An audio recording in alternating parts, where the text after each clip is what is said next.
Makanya kalau kemudian sekali lagi orang-orang Demokrat merasa lebih baik dari Pak Jokowi, sementara tangan mereka itu berlumuran darah, ada banyak cerita-cerita kematian misterius dan gak masuk akal atas saksi-saksi kunci kasus korupsi Hambalang, itu mengkhawatirkan sekali gitu. Mereka ini kayak nggak tahu malu sekali gitu.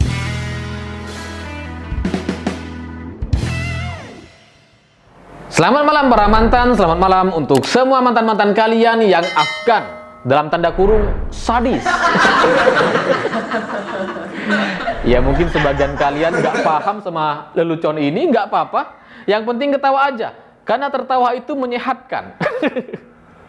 Jadi dalam video saya sebelumnya yang bercerita soal kelicikan SBY dibongkar oleh peneliti Australia, di situ saya juga cerita soal ketua KPK di era pemerintahan SBY ditangkap di penjara atas tuduhan fitnah pembunuhan, yaitu Antasari Ashar.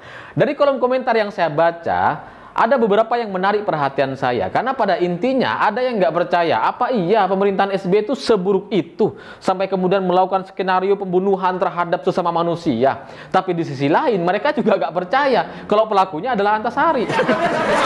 Karena nggak logis aja, nggak masuk akal aja gitu. Nah, untuk menengahi komentar-komentar yang membingungkan ini, mungkin saya akan tambah lagi dengan satu cerita soal kasus korupsi Hambalang.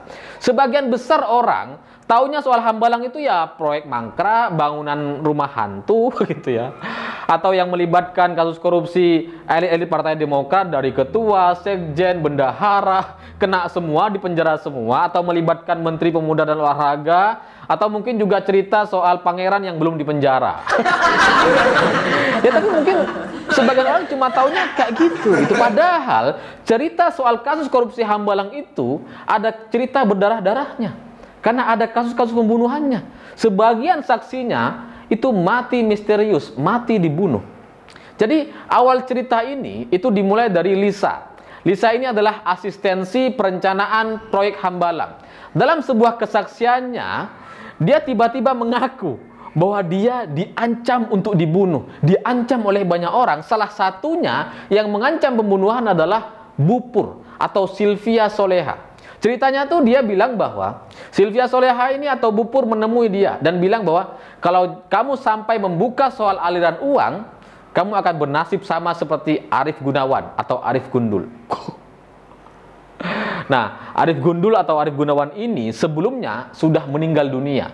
Meninggal mendadak, nggak ada alasannya apa, nggak ada keterangannya gitu. Mati, pokoknya mati. Nah, Arief Gundul ini itu direktur CV Riva Medica. Dia juga adalah saksi kunci dari kasus korupsi Hambalang ini. Sebelum Lisa datang kepada pengadilan, datang bersaksi, si Arief ini sempat nelpon Lisa dan meminta kamu untuk hati-hati ya. Jangan sampai kamu membuka rahasia-rahasia bla bla bla. Dan kemudian karena dia juga merasa bahwa mata saya sudah tertutup katanya.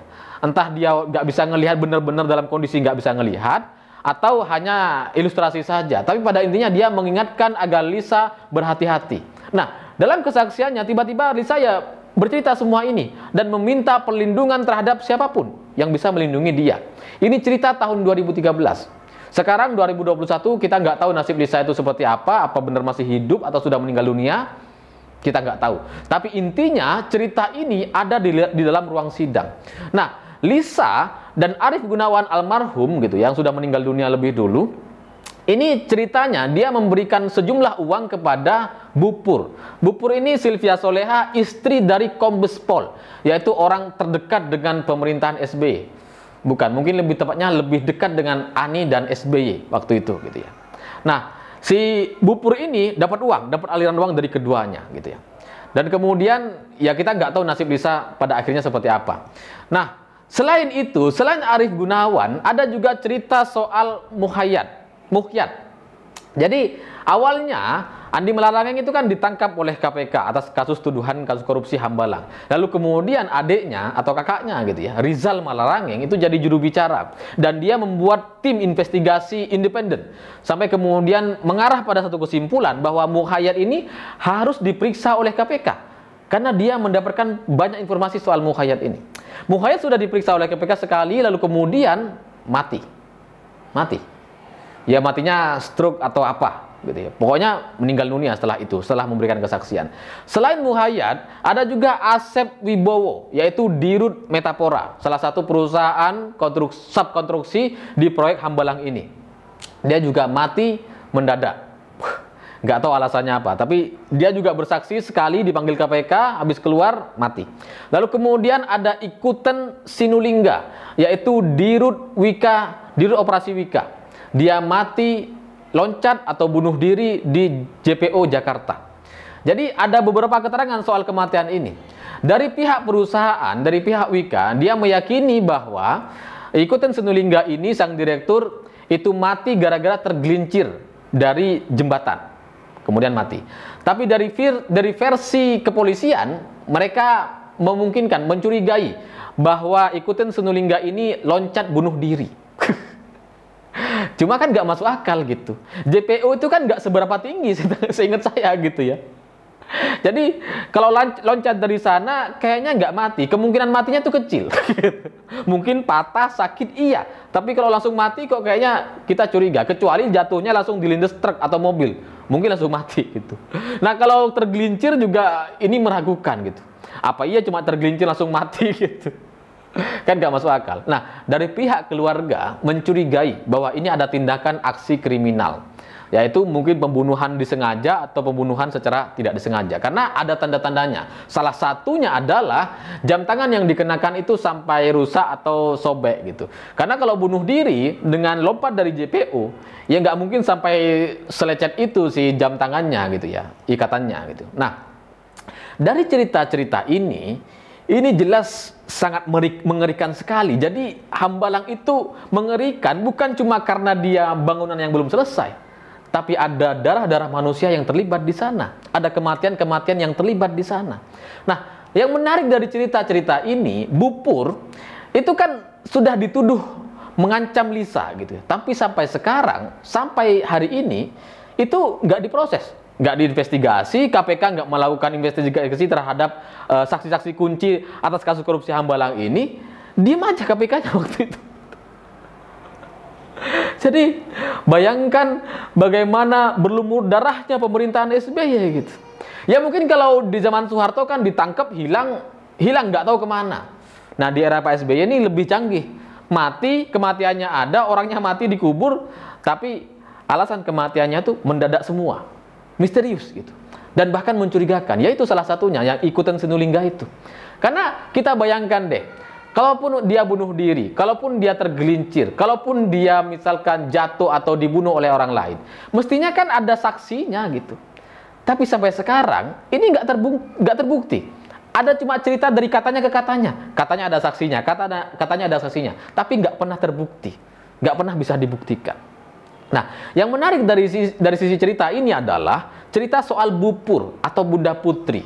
Jadi ini ada dua versi gitu ya. Ada yang bilang bahwa Bu Pur dan Bunda Putri ini adalah orang yang sama, tapi ada juga yang bilang ini orang yang berbeda. Karena Bunda Putri, cerita soal Bunda Putri itu sempat disampaikan atau diakui oleh Lutfi Hasan Ishak, seorang ketua PKS yang terlibat dalam kasus korupsi daging sapi.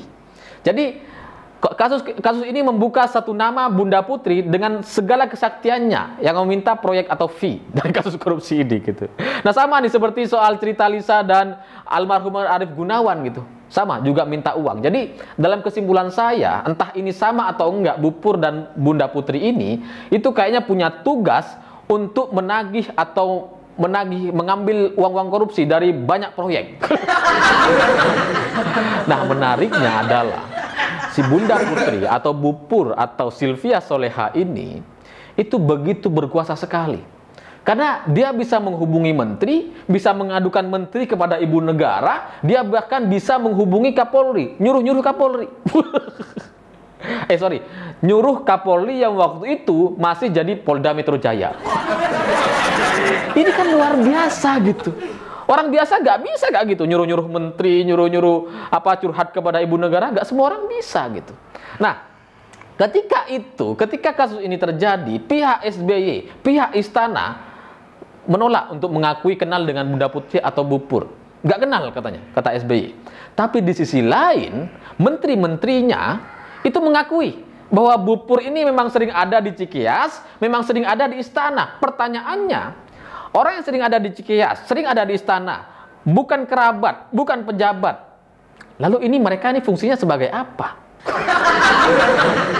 Ini misterius sekali gitu.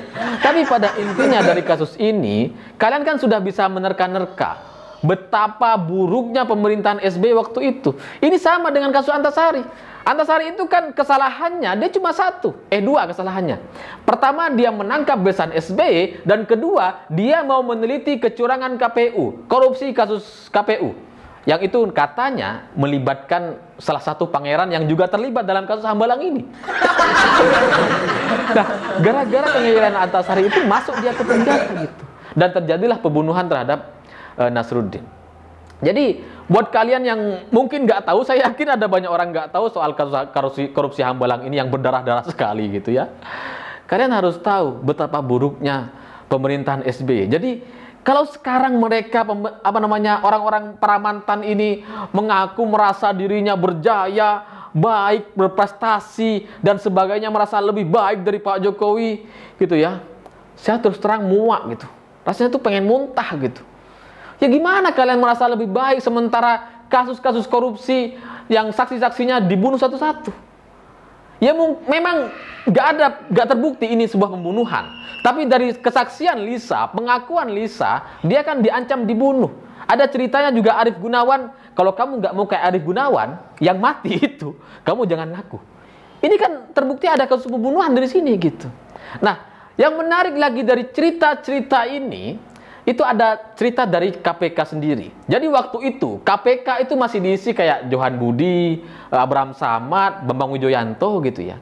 Ketika saksi-saksi kunci kasus Hambalang ini meninggal satu persatu, mati satu persatu, mati misterius atau dibunuh gitu ya, KPK kan jadi terhambat kasusnya gitu untuk meneliti kasus ini. Makanya kemudian yang dipenjara ya cuma terbatas, cuma Angelina Sondang, Anas Urbaningrum, Andri Malarangeng, Nasaruddin, udah. Habis itu kan nggak banyak lagi yang dipenjara gitu. Mestinya kan si pangeran itu kena juga. Karena dia sekjen partai waktu itu. Tapi karena saksi-saksinya ini mati dibunuh semua, ya terhenti sampai di situ gitu. Nah, di sisi lain ada orang KPK namanya Bambang Wijoyanto yang dimintai keterangan atas saksi-saksi kunci yang meninggal ini. Dia jawabnya apa? Santai. Karena semua manusia akan meninggal pada akhirnya. Waktu itu kita nggak ngerti maksudnya apa gitu. Tapi sekarang setelah Bambang Wijoyanto jadi kuasa hukum dari Demokrat, dari AHY, akhirnya kita mulai jadi bertanya-tanya dan menyimpulkan gitu. Oh, ini maksudnya. Kayaknya memang ada yang mengawal di KPK supaya salah satu pangeran itu nggak terkait kasus Hambalang. Supaya Hambalang itu ya menghukum beberapa orang aja, nggak semuanya. Kan jadi berkesimpulan seperti itu gitu ya. Jadi makanya kalau kemudian sekali lagi orang-orang Demokrat merasa lebih baik dari Pak Jokowi, sementara tangan mereka itu berlumuran darah, ada banyak cerita-cerita kematian misterius dan gak masuk akal atas saksi-saksi kunci kasus korupsi Hambalang, itu mengkhawatirkan sekali gitu. Mereka ini kayak nggak tahu malu sekali gitu. Nah, saya merasa bahwa hal ini harus diungkapkan karena saya tahu ada banyak orang nggak tahu. Ya mungkin beritanya ada, seperti yang saya sudah sampaikan di insert-insert video ini. Tapi kan kalian nggak mungkin baca semuanya gitu. Nggak bisa merangkai jadi satu benang merah gitu. Jadi bayangkan betapa luar biasanya kasus korupsi di era Pak SBY gitu. Dan ini masalahnya bukan cuma Hambalang. Ada kasus korupsi lain yang juga saksi-saksi kuncinya mati. Senturi, IKTP. Tapi sampai di sini saya cukupkan dulu. Lain kali kalau mau saya bahas, saya akan bahas gitu. Saya pikir itu. Terima kasih sudah menonton. Begitulah kura-kura.